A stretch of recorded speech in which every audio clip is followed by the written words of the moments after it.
Hello everyone, welcome back to my channel easy econometrics. আশা করছি আপনারা সকলেই ভালো রয়েছেন।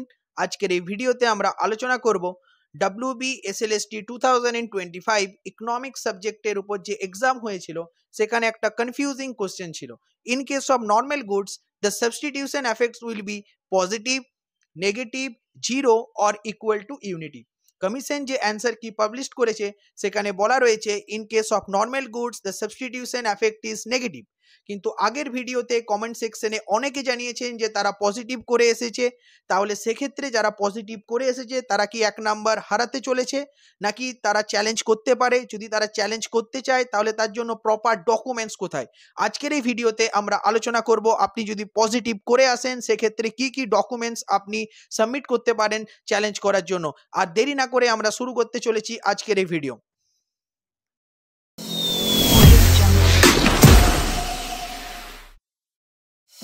নেগেটিভ করেছেন তাদের চিন্তার কোনো কারণ নেই, তারা 1 মার্কস পাবেন, কারণ সমস্ত স্ট্যান্ডার্ড মাইক্রো ইকোনমিক্স এর বুকে এটার অ্যান্সার নেগেটিভ রয়েছে। আজকের এই ভিডিওটা তাদের জন্য যারা এটার অ্যান্সার পজিটিভ করে এসেছেন। WBSLST এর মতো একটা কম্পিটিটিভ এক্সাম যেখানে এক মার্কস ম্যাটার করে, সেক্ষেত্রে কোনো একটা বুক থেকে রেফারেন্স তুলে যদি এটা দেখানো যায় in case of normal goods the substitution effect is positive, তাহলে সেই এভিডেন্সের উপরে বেস করে আপনি ইজিলি এই কোশ্চেনটার উপরে চ্যালেঞ্জ করতে পারেন। চ্যালেঞ্জ করা নাম্বার অফ অ্যাপ্লিকেন্টস যদি খুব বেশি হয় সেক্ষেত্রে কমিশন এই কোশ্চেনটি ক্যান্সেল হিসাবে কনসিডার করতে পারে। যারা পজিটিভ করেছে তারাও মার্কস পাবে, যারা নেগেটিভ করেছে তারাও মার্কস পাবে। যারা পজিটিভ করেছেন তাদেরকে কি কি ডকুমেন্টস, কোন বুক থেকে কি রেফারেন্স তুলে ধরতে হবে, সবকিছু আলোচনা করা হবে আজকের এই ভিডিওতে। আমরা আপনাদের সামনে এমন দুটি বই তুলে ধরবো যেখানে বলা রয়েছে substitution effect is positive in case of normal goods. তার মধ্যে প্রথম বই হলো সন্দীপ গার্গের লেখা দি introductory micro economics, Dhanpat Rai publication, যার পেজ নাম্বার 3.52 পাওয়ার বুস্টার পোর্শনে লেখা রয়েছে in case of normal goods the substitution effect is positive. এই বুকের front page, back page, ISBN number সবকিছু আপনাদের সামনে দেওয়া হলো।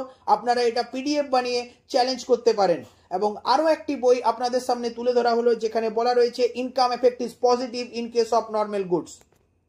সেকেন্ড বুক রাধা বাহুগুনার লেখা introductory micro economics, Dhanpat Rai publication, যেখানে পেজ নাম্বার 144 সেখানে স্পেসিফিক ভাবে বলা রয়েছে in case of normal goods the substitution effect is positive.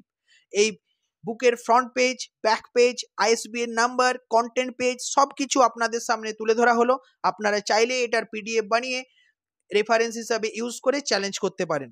যারা এটার অ্যান্সার পজিটিভ করেছেন অলরেডি কমিশন থেকে অ্যান্সার এসে গেছে এটা নেগেটিভ, তাদের হারানোর কিচ্ছু নেই। কিন্তু কমিশন যদি দেখেন এই কোশ্চেনের উপরে অনেক বেশি অ্যাপ্লিকেন্টস চ্যালেঞ্জ করেছে যে এটার অ্যান্সার পজিটিভ হবে, সেক্ষেত্রে তারা কোশ্চেনটা ক্যান্সেল হিসাবে কনসিডার করতে পারেন। তাই যারা যারা এটার অ্যান্সার পজিটিভ করেছেন যদি আপনারা 1 মার্কস পেতে চান তাহলে সেক্ষেত্রে এই কোশ্চেনের উপরে চ্যালেঞ্জ করুন এবং রেফারেন্স হিসাবে এই দুটি বুককে ইউজ করুন। WBSLST রিলেটেড অলরেডি দুটি ভিডিও আমাদের চ্যানেলে আপলোড রয়েছে, যেখানে একটাতে আমরা অ্যান্সার ডিসকাশন করেছি এবং আরেকটা ভিডিওতে এক্সপেক্টেড কাট অফ অ্যানালিসিস করেছি, ক্যাটাগরি ওয়াইজ কোন ক্যাটাগরিতে কত এক্সপেক্টেড কাট অফ যেতে পারে। তাহলে WBSLST ইকোনমিক্স রিলেটেড যে কোনো আপডেট সবার আগে পেতে চ্যানেলটি সাবস্ক্রাইব করুন, লাইক করুন এবং কমেন্ট করুন এবং আরও বেশি বেশি পরিমাণে শেয়ার করুন। Thanks for watching easy ইকোনমেট্রিক্স।